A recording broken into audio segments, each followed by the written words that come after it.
Maqaan kiyya Duubee Ganamoo jedhama. Ani biyya kana kan dhufes Febraarii 2004 dhufe. Kan biyyaa baane gaafuma ooguma duraan gaafa Tigreen seentu nu 1992 itti baane jechuudha. Maquma san keessa baane Keeniyaa seenne achirraallee immoo rabbi asan fide jechuudha 2004 as seena. Biyya maaliif baatan mee san hin jalqabnu?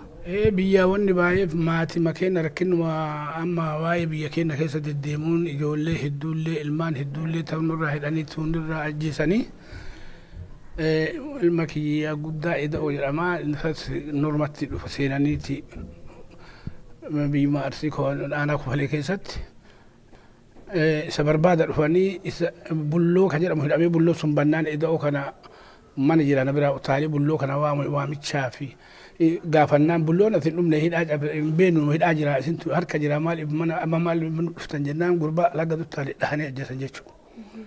Kanuma kan ka'een booda dubbiin kun jajjabaataa dhufee jajjabaataa dhufnaan nu barbaachi ilmaan tana waliin amma ilmaan hedduu qabadheeti maatii amma namni kun waan ka ajjeesaniif gara keessanillee argine hagammaattuu nama afurii jechuudha.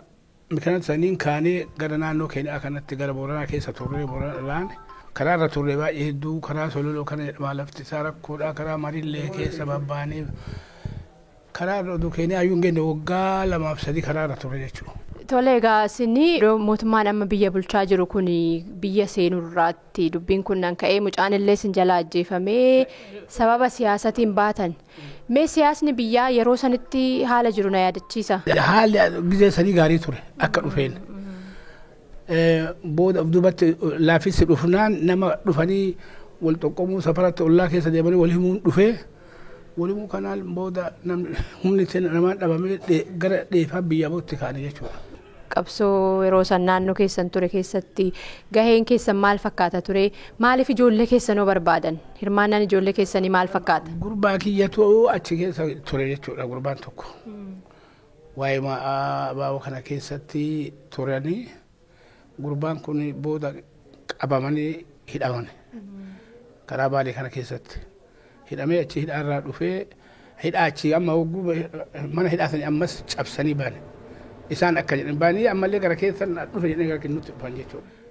Ansilaa gurbaan hidhamee jira. Nuti waan argina hin jiru jedhee mucaan lafa barii geettee mucaan kun eda'uun kun lafti gara barii jirtee dhufanii mana keenya marsanii jiranii baay'ee utaaluu wanni nuti hin dhufne Buulloo argitanii argine Buulloon as hin jiru. Hidhaa jira. Buulloon waggaa meeqa ta'a ture? Buulloon nama waggaa inni gaafsanii nama waggaa 28 akkas naannoo. Eda'oon guddaadha inni gara waggaa nama waggaa 30 jalagaa jechuudha. Kadu'e kun ajjeesan.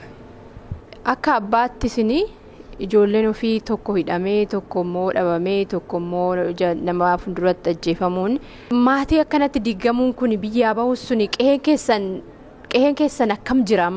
Qehee keenya qehee bareedduu akka gaarii jiru gaarii qabnaa ilmaan gaariidhaan ilmaan hedduu dhaleeraa ilmaan hedduu baay'ee nama gaddisiisaa akka jiru hin baanee faca'uun kenna. Har'a ganda keenya qullaa goonee biraa bahuun baay'ee yaada guddaa nuti ta'ee jira.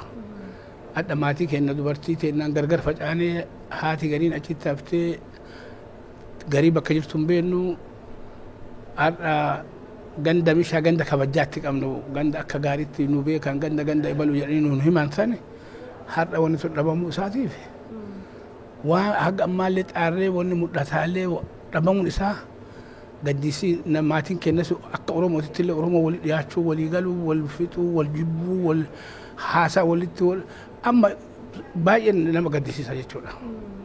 Egaa akka amma seena keessanirraa isinatti himtanitti gadda baay'ee keessa dabartan qabsoo Oromootinis wal qabatee maatii keessa facaastanii bu'aa baay'ee hedduu dabartanii lubbuu ofii baafachuudha akkuma namni baay'een godaanullee godaantanii biyya addaas tutturtanii moo United States geechan. Amma as maatiin ijoolleen si wajjin dhufan jiranii walumaa gala ijoollee meeqa qabdan? Ijoollee ani waliin gala ijoolleen haga 28 ta'u ilmaan ti'a jechuudha. Bakka bakka jiru biyya jiru asillee haga ijoollee 17 jala hin ga'u. Amma ijoolleen gara biyya kanaadhaan dhufne tuni yaaduma kana kan qabatu ijoollee biyyatti duraan akkuma aadaa keenyaatitti dubbiin hin jiru fuunee jaartii takka. Jaartii meeqa qabdan? Afur qabna. Kanatti gaa amma nan gaafatini maal godhan amma hin qabnaa loon qaalluutii jedha warri keenya ogguma maaku. Qaalluun kun biyya deema. Horiin isaanii erga biraa deeman waggaa 5 turanii galan gara biyya keenya keessatti. Hin qabnaa qofa jedhan horiin dhumeellee akka jiraatullee jiraateera hin beekan. Akkasanii amma tabiyyaa sanii hagana qaba lakkoofsaaf himuuf malee hin jiran amma.